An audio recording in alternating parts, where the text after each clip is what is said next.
We're joined today by Terry Perles, President of TTP Squared. Terry, thanks for your time. Thanks for having me.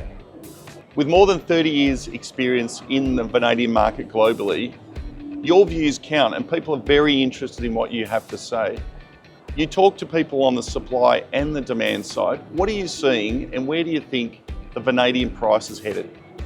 Well, if you look at the market right now, compared to history, we're really at the bottom of the cycle. We're in a point where vanadium prices have only been lower 3 months out of the last 20 years than what we're seeing right now. It's all being driven primarily by the Chinese steel industry. Steel rebars used in construction in China represent half of global consumption of vanadium, and that market is suffering right now given the situation with property development in China. So this explains why we're where we're at today. Looking forward, we don't see any tremendous improvement in that market, but what's really interesting is the advent of the use of vanadium in grid-level, long-duration storage batteries. It's a market that's really starting to take off now. We're really at the inflection point. This technology's been around for a long time, but now because of the fact that we're seeing more and more renewable but intermittent power sources on the grid, stability becomes a serious issue. And these vanadium flow batteries are the ideal technology to allow for the integration of renewable power into the grid. And is it those batteries which are going to see demand increase beyond what's happening in China?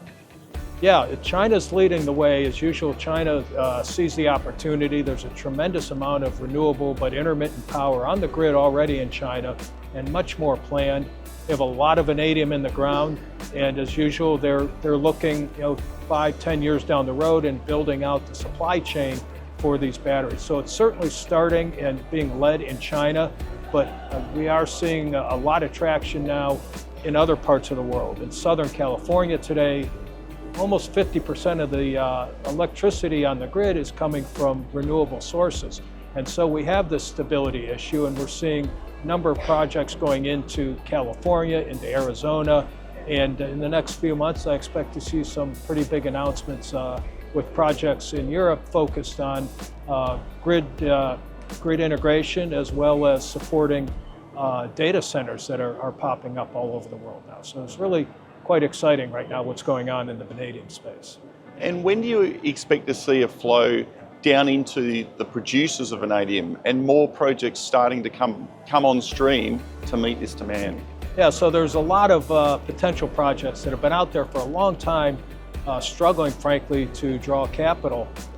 And I think that what we're going to see here in the next couple of years is this market turning over. There's quite a bit of quote excess inventory in the pipeline right now, but I think by the time we get through to the middle of next year, that's going to be gone, and we're going to see this market react, and that's going to draw investor interest. So there's more vanadium in the ground than there is lithium or manganese or nickel or cobalt or any of the other battery minerals. So it's just a matter of drawing the capital and having a bit of time to develop these projects. You've been through the cycles, more than 30 years of experience in this space. What do you think the future holds for vanadium, and what should investors be focusing on? Vanadium's incredibly versatile. It's used to make titanium alloys for jet engines and aerospace applications. It's used in oxidation catalyst reactions for producing basic industrial goods like sulfuric acid. And with the advent of these vanadium flow batteries for long duration grid level storage, that represents a tremendous opportunity. And then beyond that, we're really seeing a lot of work with vanadium being put into both cathode and anode materials in lithium ion batteries. And the advantage the vanadium brings is really twofold. It increases the energy density dramatically, which means you can drive your car farther between charges, and it dramatically reduces the charge time for these batteries. So instead of an hour, it takes 10 minutes to charge the battery. So these two issues are the biggest drawbacks to electric vehicles today, and there's a tremendous future for vanadium in these apps. And will geopolitical tailwinds play a role in the development of the vanadium sector globally? Yeah, today about 55% of the vanadium produced in the world comes from China.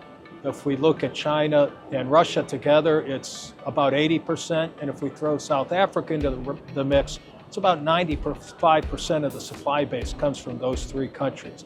And obviously with all of the things going on globally now, politically, interest in critical metals, there's going to be some, I think, some support directed by governments in Australia, in North America, and other jurisdictions to really support local production of vanadium. Terry, thanks for your time. Thank you very much. My pleasure.